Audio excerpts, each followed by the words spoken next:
کہہ رہا ہے شور دریا سے سمندر کا سکون، جس میں جتنا ظرف ہے اتنا وہ خاموش ہے۔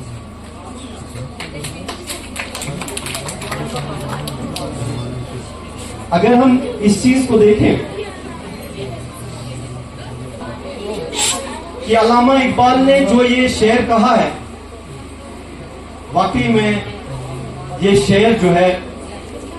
کافی گہرا ہے اور ایک پوری انسان کی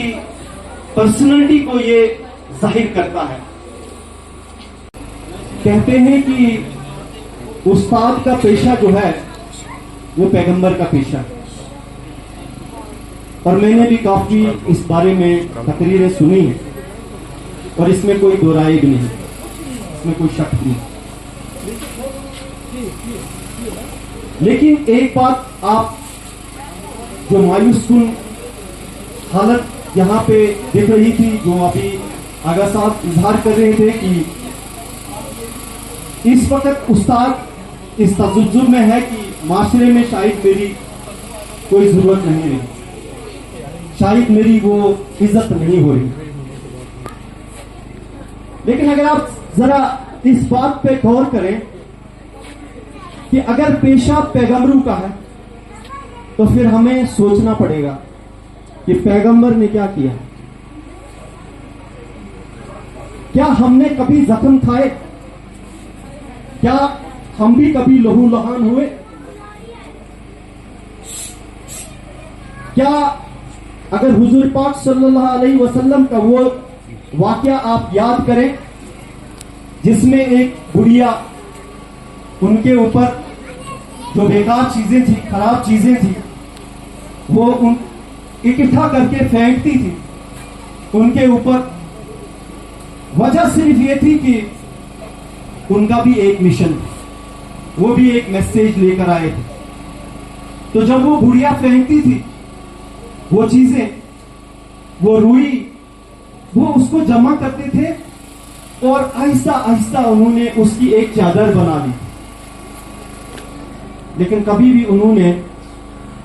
ریوولٹ نہیں کیا، ریئیکٹ نہیں کیا، کیونکہ جن لوگوں کے مقاصد اعلیٰ ہوتے ہیں، جن لوگوں کے ارادے پختہ ہوتے ہیں اور جن کا مقصد اونچا ہوتا ہے، وہ چھوٹی چھوٹی چیزوں کو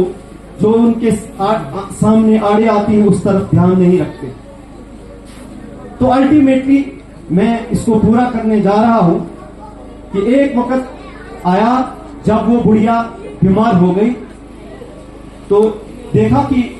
حضور صلی اللہ علیہ وسلم جا رہے تھے لیکن 2-3 دن سے ایسا سامنا نہیں ہو رہا، اس طریقے کی وہ نفرت جو ان پہ ظاہر کی جاتی تھی اس کا مظاہرہ نہیں ہو رہا۔ تو انہوں نے پتا کیا کہ یہ کیا ماجرا ہے۔ تو جب ان کو پتا چلا، ان کو یہ پتا چلا کہ بڑھیا بیمار ہے، تو انہوں نے ارادہ کیا، مصمم ارادہ کیا کہ میں اس بڑھیا کی تعمیرداری پہ چلا جاؤں گا۔ اور جب وہ بنفس نفیس اس بڑھیا کی تعمیرداری پہ گئے تو انہوں نے ان کے اوپر وہ چادر ڈال دی۔ تو یہ ہوا کہ آخر آپ حیران ہو جائیں گے کہ بڑھیا نے کہا ہم تو ایسا بیمار کرتے تھے، آپ نے اس کا صلہ ہمیں یہ دیا، آپ تو واقعی میں بہت اچھے انسان ہیں۔ تو یہ واقعہ ہمیں ایک بہت بڑی تعلیم دے رہا ہے، یہ بھی ایک بہت بڑی شکشا ہے۔ یہ ضروری نہیں ہے کہ اس سماج کے اندر جس میں مختلف طبقہ فکر کے لوگ رہتے ہیں وہ آپ کو ریباؤنڈ کریں۔ اس کا مطلب ہے کہ آپ کا مقصد بہت شارٹ، آپ کا مشن کمزور ہے، آپ کا ویژن کم ہے۔ آپ یہ دیکھیے، آپ یہ سوچئے، جیسے ابھی آپ نے لاسٹ میں کہا کہ یہ بچے جو آج ہمارے سامنے ہیں، جو آج بےتابی سے یہ سب کچھ تماشا دیکھ رہے ہیں، کل کو جب اس منصب پہ پہنچیں گے تو یہی آپ کے گواہ ہوئے, یہی آپ کے وہ گواہی دیں گے کہ ہمارے استاد ہمارے لیے کیا چھوڑ کر گئے. تو ایک چیز میرے سامنے آتی ہے کہ جیسے ابھی فردوس صاحب نے کہا تھا اپنے خطاب میں کہ ہم لوگ جب یہاں پہ آئے تھے تو ہمارے کچھ بچوں کو لگا تھا, ہمارے کچھ ساتھیوں کو لگا تھا کہ اگر باہر سے کوئی آ رہا ہے تو ہم کہاں جائیں گے. لیکن ایک بات آپ ذہن نشین کر لیجئے, ایک تو یہ سوچ تھی, لیکن ایک سوچ یہ تھی کہ جس مقصد سے وہ ٹیم, وہ 4-5 لوگوں کا جن کا انہوں نے نام لیا, وہ جو آئے تھے ان کا ایک مشن تھا کہ ہم اس علاقے میں روشنی لائیں. اور وہ جو مشن تھا, وہ مشن ہمارے 4 لوگوں اور 5 لوگوں کے بیچ میں تھا. کوئی بولتا تھا کہ میں, جیسے ابھی میں تھوڑا سا, کیونکہ میں ان بچوں سے بھی مخاطب ہوں, آپ لوگ تو سیاسی تقریریں سننے کے زیادہ شوقین ہوں گے,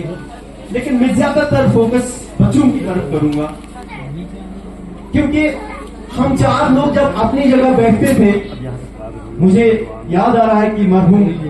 شیخ صاحب اس وقت حیات تھے اور ایک قیادت کی طرح وہ یہاں پہ تھے دلی علاقے میں, اور میں نام بھول گیا ہوں ابھی, لینا مرحوم صاحب کا اور اپنے اہنگر صاحب کا میں نام مجھے سر فہرست لینا چاہیے, خیردین صاحب کا نام مجھے دینا چاہیے تھا, لیکن وقت کی وہی میں نے کہا آپ کو کہ وقت کی کمی ہے.